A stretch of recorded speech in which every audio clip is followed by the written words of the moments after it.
Sebelum ini dibicarakan tentang bagaimana usaha untuk merakyatkan sains dan menginsankan teknologi. Tetapi soalan yang lebih asasi kepada marhain khalayak yang berada di lapangan. Apa ertinya semua ini? Bersama Menteri Sains, Teknologi dan Inovasi sebelum ini. Dan kami undang sekali lagi Yang Berhormat Dr. Sri Dr. Adham Baba. Assalamualaikum Dr. Sri. Waalaikumsalam warahmatullahi wabarakatuh. Ya, itu cokan kata yang sangat menarik perhatian saya sekurang-kurangnya. Banyak dibicarakan sebelum ini bersama Rina tentang dasar, enabler dan juga usaha-usaha yang telah pun dilengkapkan. 2030 Malaysia bakal menjadi high-tech nation, negara berteknologi tinggi. Tetapi kalau kita cuba menterjemahkan hasrat itu kepada marhain di bawah, soal merakyatkan sains dan menginsankan teknologi ini, dari kacamata Musti, bagaimana limpahan itu akan dapat dirasakan oleh rakyat keseluruhannya? Itu soalan awal saya. Ya, perkara yang dibangkit mestilah dekat dengan rakyat. Dan ketika ini tentu sekali rakyat bertanyakan bagaimana kita boleh membantu mereka menyelesaikan konflik yang ketara depan mata kita. Yang pertama tentu sekali krisis bekalan makanan. Kita mula di situ. Ya, kita mula di situ. Krisis bekalan makanan ni melibatkan input dan output. Jadi input ni melibatkan pelbagai kaedah. Antaranya Musti telah pun membuka bilik gerakan ataupun war room pada 10 Jun yang lepas. Di mana kita telah melihat keseluruhan teknologi yang telah digunakan di negara kita yang mampu untuk sebagai enabler kepada mengurangkan kos dan menambah produktiviti. Itu perkara penting. Jadi kita perlu lihat bagaimana kita membantu masyarakat melalui teknologi. Dan tentu sekali teknologi ini telah ada dalam senarai kita di War Room. Dan setakat ini ada 46 teknologi yang berasaskan kepada bagaimana kita dapat mengurangkan cost input dan menambah produktiviti. Antara contoh yang ketara sekarang ni tentu sekali bekalan makanan untuk haiwan ternakan. Jadi kos untuk bekalan ternakan merupakan rumput, dedak, hampas dan sebagainya. Untuk permulaan dalam teknologi yang kita ada, tentu sekali kita ada teknologi yang bagaimana digunakan dan dikeluarkan oleh Agensi Nuklear Malaysia, iaitu biak baka rumput Napier yang baru. Maknanya dengan adanya teknologi terbaru, rumput Napier ini yang diusahakan teknologinya oleh Agensi Nuklear Malaysia dapat menambah jumlah protein dalam rumput tersebut dan membantu pertumbuh besaran haiwan ternakan. Dan rumput Napier ini juga boleh digunakan sebagai silage. Kedua, tentu sekali melalui Agensi Nuklear Malaysia kita dapat menolong membantu 70,000 hektar padi yang ditanam dengan benih baru, varieti baru padi IS21 yang lebih tahan kepada cuaca yang ekstrim. Dan dengan adanya benih baru varieti padi IS21 ini yang menggunakan teknologi yang dikeluarkan oleh Agensi Nuklear Malaysia, iaitu arus sinar gamma, yang mana tentu sekali 40,000 petani telah pun menggunakan benih ini. Dan benih ini dapat menambah yield 40 hingga 50%. Di samping itu dapat mengurangkan kos input. Jadi ini membantu sangat daripada security makanan dan bekalan beras kita terutama sekali. Dan dengan adanya teknologi ini, dia berkait rapat juga dengan teknologi yang baru, iaitu penggunaan sensor. Sensor-sensor yang perlu digunakan seperti sensor soil management, sensor pH, sensor berkaitan dengan udara, sensor yang berkaitan dengan penggunaan environmental climate. Jadi ini diusahakan oleh Nano Malaysia Berhad ataupun dipanggil Nano Malaysia, yang mana dia mengeluarkan beberapa produk berteknologi tinggi terhadap sensor-sensor ini. Dan sensor-sensor ini adalah yang menggunakan apa yang dipanggil Revolution IoT, Revolution Internet of Nanothing. Jadi projek yang kita telah usahakan untuk membantu dari segi security makanan ni ialah bagaimana projek yang sedang berlangsung di Manong, Perak. Iaitu kita menggunakan teknologi solar sebagai pemboleh daya kepada pembekalan tenaga kepada teknologi sensor di mana produk-produk yang berkaitan dengan tanaman tu dapat diusahakan menggunakan aquaculture. Aquaculture ni maknanya berbeza dengan hidroponik. Aquaponik, hidroponik. Aquaponik ni dia dalamnya ada melibatkan ternakan ikan juga. Kalau hidroponik dia tidak ada ternak ikan, cuma dia ada soil, dia ada tanaman dan dia ada kaedah irrigation yang menggunakan IoT. Itu tak termasuk dengan aeroponik. Aeroponik maknanya dia tak ada soil, tetapi dia sprinkler keluarkan nano baja tersebut dan ada root plant itulah. Jadi ketiga-tiga ni ada perbezaan. Jadi kita sekarang cuba untuk memastikan bahawa aquaculture ataupun aquaponik itu menjadi satu teknologi yang boleh membantu. Dan dia boleh lakukan di peringkat dataran ataupun vertikal. Jadi vertical farming. Dan kita ada juga usahakan supaya ada program yang dipanggil Surf X1, iaitu pertanian pintar.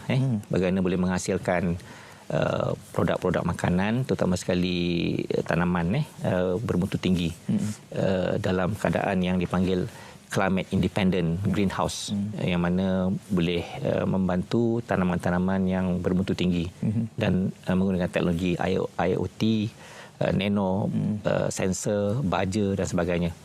Jadi dengan adanya aquaponik ni, dia membantu grower dipanggil petani apa, pengeluar pelbagaikan output. Kalau tak hanya tanaman berunsurkan tanaman makanan, dia ada juga ikan. Perikanan. Jadi kita boleh laksanakan di daratan teknologi-teknologi inilah. Jadi menggunakan nano filter ni, kita bukan saja dapat menghalang tumbuhan lumut. Kita boleh pastikan sistem irrigation ataupun dripping of water tu, pengairan tu dapat dikawal 24 jam. Inilah antara teknologi kita yang kita gunakan. Tapi sumber tenaga penting, iaitu gunakan solar. Solar teknologi baru di mana kos output akan turun kerana penggunaan solar tu dilaksanakan secara automatik selama 24 jam lah. Jadi inilah antara usaha-usaha yang dilakukan oleh War Room Mosti ketika ini. Kita dah kenal pasti 46 teknologi yang boleh digunakan. Saya boleh sebut lagi, ada lagi teknologi, tetapi kita akan usahakan bersama dengan Jabatan Pertanian Malaysia. Untuk perikanan kita bersama dengan Nikmat, dengan LKM dan juga Jabatan Perikanan Malaysia. Jadi ini antara sumbangan Mosti untuk memastikan bahawa bekalan makanan, security makanan dengan menggunakan teknologi terkini dapat diusahakan, di samping mengusahakan supaya cost input itu dapat diturunkan dan produktiviti dapat ditingkatkan. Datuk Sri, saya yakin 46 teknologi itu kita perlukan masa lebih panjang untuk membutirkan satu persatu. Saya dapat mengutip tadi sekitar 6 atau mungkin 7 teknologi yang sudah pun kita bincangkan. Satu elemen yang menarik perhatian saya adalah soal, saya yakin kita tidak miskin idea kerana kebanyakan teknologi dan idea itu kita boleh pungut di dalam desa buana, ramai yang melakukannya. Tetapi behavioral science, sikap, take up rate, penerimaan kalangan pemain yang ada. Kerana kita memahami kerangkanya, ini Mosti. Tadi banyak agensi di luar Mosti. Jadi soal mengasuh rakyat, sebab kita bercakap soal sains, merakyatkan sains dan menginsankan teknologi. Bagaimana behavioral ini boleh dipengaruhi dalam kerangka Mosti supaya kita punya penerimaan yang lebih baik dalam kalangan pemain yang ada. Apa yang boleh kita lakukan? Ini melibatkan pemudayaan. Pemudayaan membawa erti kita perlu mulakan penerima-gunaan teknologi itu di peringkat bawah. Bermula dengan industri yang dipanggil STEM lah. Sains, teknologi, engineering, matematik. Perlu dipupuk supaya dalam kerangka rancangan Malaysia ke-12 dia menyebut dua perkara. Pertama, adoption, iaitu penerima gunaan. Penerima gunaan ini seperti menawar kata, dia akan melibatkan apa yang dipanggil behavior. Behavior awal lah. Dan yang kedua, leveraging. Leveraging ni kita tambah nilai, leverage lah. Apa yang ada tu kita leverage teknologi yang ada tu supaya behavior tersebut diguna pakai, sentiasa dipraktikkan di peringkat rakyat akar umbi. Itu yang saya sebut awal dalam wawancara saya. Teknologi ini kalau kita kuasai, kita akan jadi seperti mereka yang saya sebutlah, Bill Gates, Mark Zuckerberg, Elon Musk, Steve Jobs, berapa nama, Jack Ma. Jack Ma dia e-commerce, platform behavior e-commerce. Dan pandemik COVID-19 ni mengajar kita bagaimana essential services ni menggunakan pendigitalan. Jadi terbaru ni tentu saya akan cakap mengenai digital economy. Bagaimana pergerakan ekonomi itu menggunakan teknologi digital sangat penting. Untuk itu kita ada produk-produk yang kita sebut yang sedia ada dalam negara kita sendiri. Yang di luar banyak sebenarnya teknologi yang boleh kita adopt. Mungkin kita menggunakan kaedah teknologi transfer, behavior teknologi transfer sebelum ini. Tapi yang penting bagaimana negara kita ialah negara pencipta. Untuk mencapai high-tech nation 2030, kita punya kerangka menjadikan behavior untuk kita minat dan menguasai teknologi. Menginsankan teknologi itu tinggi nilai dia dan tercapai. Jadi dengan adanya beberapa panduan-panduan dasar sains inovasi, dasar sains teknologi inovasi negara, pemboleh daya melalui MySTIE 1010 tersebut, kita mampu untuk melaksanakannya secara holistik dan dia mesti across the board. Teknologi ini bukan milik MOSTI. Teknologi ini milik semua agensi kementerian, kerana setiap agensi kementerian menggunakan teknologi. Dan untuk mempercepatkan ekonomi digital, digital ekonomi ini, dia perlu teknologi. Lepas tu kita ada teknologi 5G sekarang yang ditunggu-tunggu oleh rakyat. Dan behavior penggunaan 5G ini perlu dipertingkatkan dengan ilmu penguasaan teknologi tersebut, penggunaannya, adoption of the technology itself. Jadi kita balik kepada bagaimana teknologi yang dibangunkan oleh agensi, dia panggil agensi angkasa, MISA ataupun My Space Agency, yang dapat membantu para nelayan dengan penggunaan teknologi satelit. Remote sensing. Remote sensing ni banyak diperkatakan dalam teknologi. Tetapi remote sensing ni ikutkan baru. Yang banyak dikatakan komunikasi. Satelit ni ada 3. Satu komunikasi, kedua navigasi, ketiga remote sensing. Jadi yang terkini remote sensing. Sebab itu teknologi yang dibangunkan oleh My Space Agency ataupun Agensi Angkasa Malaysia ini terhadap teknologi remote sensing banyak membantu, terutama nelayan kita dari segi ekosistem nelayan untuk mencari pendapatan. Pertama, menggunakan remote sensing, dia dapat menapasi melalui aplikasi di mana kawasan ikan yang banyak. Jadi nelayan tak payah pergi tempat yang tak ada ikan. Kita menggunakan connection dengan Nikmat, gunakan Jabatan Perikanan Malaysia dengan menggunakan LKM. Kita beritahu mereka, para nelayan yang ramai ni, yang perlu diberikan maklumat di mana lokaliti kawasan ikan melalui remote sensing tersebut. Ini teknologi yang sangat luar biasa dan dia perlu digunakan untuk mendapat faedah yang luar biasa juga. Dan kita juga dapat membantu dengan remote sensing meteorologi, cuaca, di mana kita ada monsun, kita ada ombak, dan juga teknologi ini digunakan supaya navigate tu betul-betul.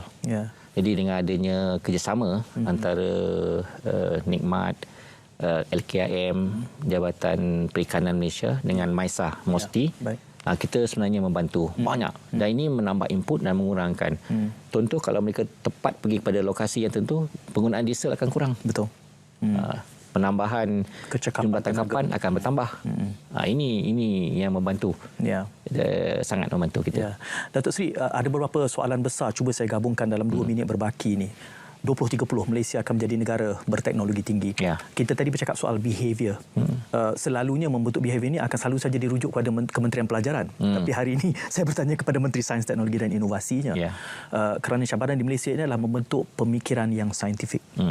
Dia merentas termasuklah soal teknologi adoption sebelum teknologi adaptation. Dan kita melihat bahawa ini antara dunia yang sudah terbuka. Kita memerlukan keterbukaan itu untuk mendedahkan rakyat dan juga pengguna pemain industri kepada teknologi.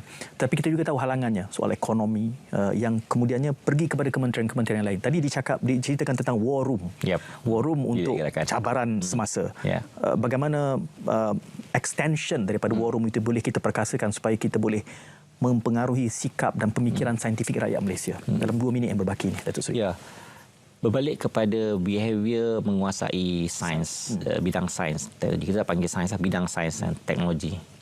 Kita jangan lupa tentang inovasi. Inovasi ni yang sebenarnya satu pemudayaan yang berkaitan dengan behavior. Jadi memupuk inovasi bukan mudah. Cabarannya banyak. Jadi cabarannya melibatkan concerted effort. Keseluruhan tindakan kita tu bukan sekadar membangunkan war room untuk menyelesaikan beberapa kaedah semasa. Tetapi kita ada medium term dan long term plan.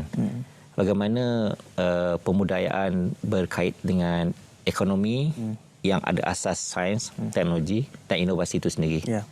Jadi banyak rakyat menantikan apakah dasar inovasi negara kita. Antara yang kita perlu laksanakan ialah bagaimana dasar inovasi sosial itu sendiri. Selepas mereka dapat membangunkan inovasi, kita akan serahkan kepada innovation enterprise ataupun social enterprise. Yang ni yang kita nak bangunkan. Social enterprise ni yang menyebabkan mereka menjadi pengusaha, entrepreneur, pencipta dan juga researcher. Dengan adanya rayuan kita supaya behavior untuk merakyatkan sains mengisahkan teknologi ini dipupuk, bukan milik mesti seperti yang diberitahu. Memang kita mohon supaya pelbagai agensi kementerian ini mengadoptasikan. Walaupun kita dah ada satu formula yang dipanggil NTIS, National Technology Innovation Sandbox, di mana kita menempatkan pegawai-pegawai dalam setiap kementerian supaya ada pegawai yang berkaitan dengan inovasi untuk memaklumkan kepada setiap kementerian apa perlu dilakukan. Dan tentu sekali saya mengajak lebih ramai orang masuk dan menguasai bidang teknologi dan sains. Dan teknologi yang terkini tentulah ada keutamaannya. Contoh teknologi yang perlu kita pelupuri dan banyak kerja akan kita cipta iaitu bidang nanoteknologi. Kedua, bidang electrical vehicle. Pembangunan bateri. Dulu kalau kita panggil energi yang ada tu fossil energy, sekarang kita akan cerita pasal renewable energy. Tenaga yang diperbarui. Tentu sekali dia melibatkan pembangunan bateri yang perlukan nadi bumi seperti nikel, kobalt, lithium, iron phosphate. Yang ini teknologi dan grafin. Jadi dengan adanya penguasaan teknologi melalui behavior yang dipahamkan dari tingkat awal dan disebarkan across the ministry dan rakyat, dia akan diterima pakai. Seperti yang saya sebutkan tadi, 46 teknologi. Itu saja memerlukan masa lebih panjang untuk kita beri suluhan satu persatu. Datuk Seri, terima kasih. Kalau diizinkan, saya ingin